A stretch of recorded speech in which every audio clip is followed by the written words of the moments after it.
dans l'actu africaine.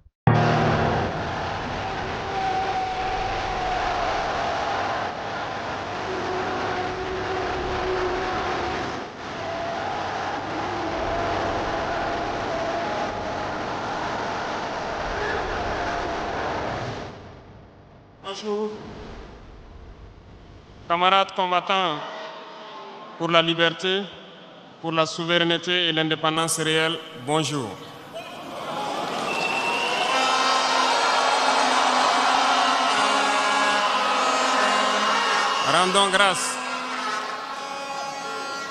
Rendons grâce à Dieu qui a permis à ce que ce jour 11 juillet ait lieu et que nous puissions nous retrouver dans cette cuvette du Palais des Sports pour échanger autour de l'avenir de notre patrie.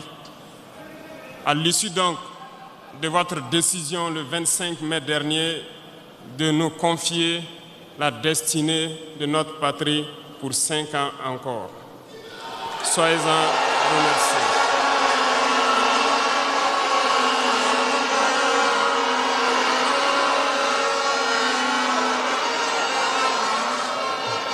Nous ne voyons pas cela comme un mandat, mais nous avons compris cela comme un message qui nous a été passé. Et le message a été très bien reçu et nous ferons tout pour toujours mériter votre confiance.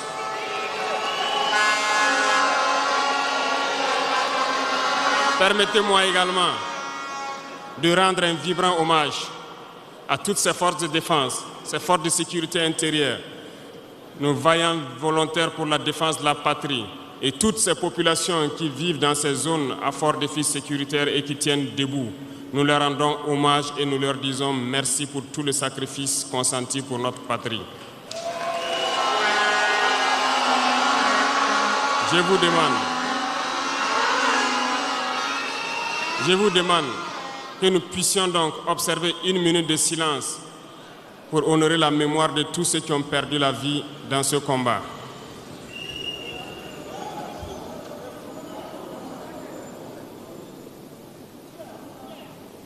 Que les âmes des défunts reposent en paix et que les blessés puissent retrouver bonne guérison.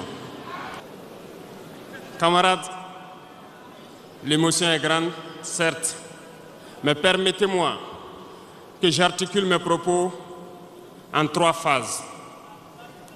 La première phase va concerner l'étape à partir de laquelle je vais vous expliquer comment est-ce que nous voyons ce monde. La deuxième phase, nous allons nous consacrer à vous expliquer pourquoi nous devons continuer à nous battre.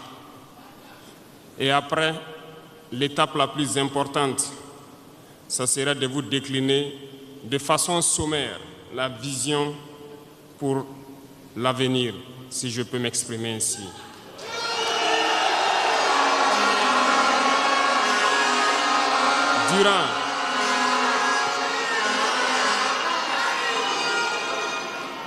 Durant ces 20 et quelques mois passés donc à la tête de l'État, nous avons eu à rencontrer plusieurs hommes politiques venus de toutes parts.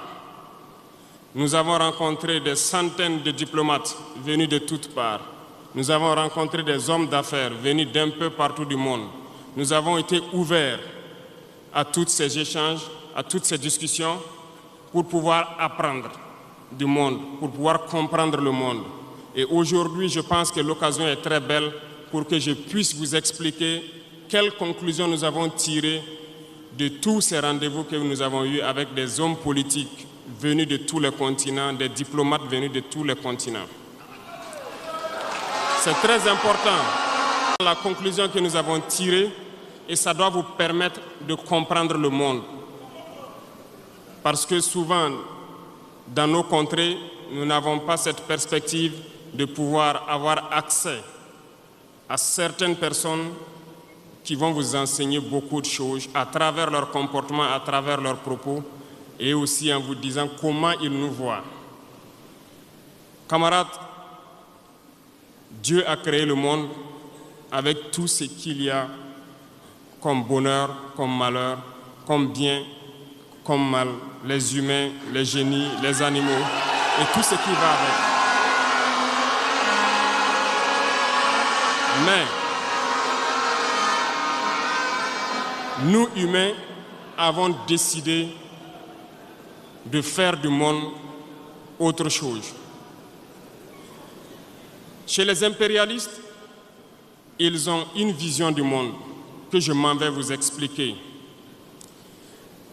Le monde se résume en un triangle pour eux. Vous verrez le triangle dans la plupart de leurs insignes. Peut-être que vous ne comprenez pas, mais le monde se résume en un triangle. Pour eux, au sommet du triangle se trouve l'empire du bien. Et l'empire du bien, c'est eux. C'est la prospérité, c'est tout ce qui est positif. C'est eux qui ont droit à tout ce qui est bonheur sur ce monde. C'est eux qui ont droit à toutes les richesses. C'est à eux d'imposer leur manière de voir le monde. C'est à eux d'imposer leur vision, leur mode de vie. Voilà pourquoi, pendant la colonisation ou leur conquête, je dirais, ils venaient vers nos terres et ils disaient qu'ils ont découvert nos terres parce que pour eux, nous sommes des sauvages. Nous n'avons rien comme eux, en fait. Donc, ils nous appelaient des indigènes et c'est eux, le peuple. Ils s'arrogent tous les droits. Et pour eux, le monde doit marcher comme ce qu'ils veulent. C'est simple. Je prendrai quelques exemples. Regardez à travers leurs films. Ils ont préparé l'esprit de leur peuple pour les faire comprendre qu'ils sont les meilleurs. C'est eux qui doivent tout posséder. Vous ne direz pas le contraire.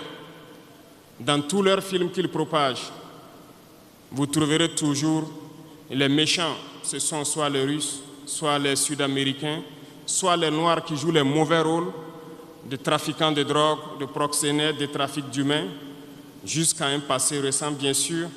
Vous trouverez les Arabes qui jouent le rôle des terroristes. Voilà un peu comment ils perçoivent le monde.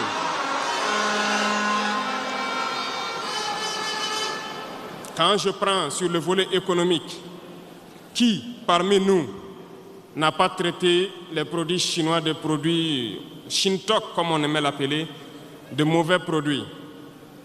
Mais aujourd'hui, j'ai pu vous dire qu'on a tout tort, parce que la Chine est à un niveau de technologie assez avancé, et c'est en Chine que la plupart de ces pays viennent s'approvisionner, mettent leur marque dessus et nous revendent comme étant leur propriété. Regardez autour de vous. Nos entrepreneurs qui sont dans le BTP ne diront pas le contraire. Tous leurs engins aujourd'hui sont chinois. Ceux qui font le transport ne diront pas le contraire. Ils nous ont menti parce que nous avons fait le tour du monde un peu dans ces 20 mois pour chercher des entreprises, pour chercher des usines. Et nous avons compris que tout revenait là-bas. Mais par leur communication, ils nous ont amenés à détester tous les produits chinois, à vouloir nous faire comprendre que ce qui est bon venait de chez eux, pas forcément d'ailleurs. C'est simple. Remonter le temps. Pour mieux comprendre ce que je dirais, il faut remonter un peu le temps. Et j'espère que certains iront lire qui sont les tsars, les conquêtes mongoles, les empires perses, turcs et ottomans. Lisez leur histoire, vous comprendrez pourquoi le monde est ainsi fait. Voilà, c'était l'actu africaine, votre rendez-vous avec l'énergie, les talents et les réussites du continent. L'Afrique avance et ensemble, nous faisons partie de cette histoire.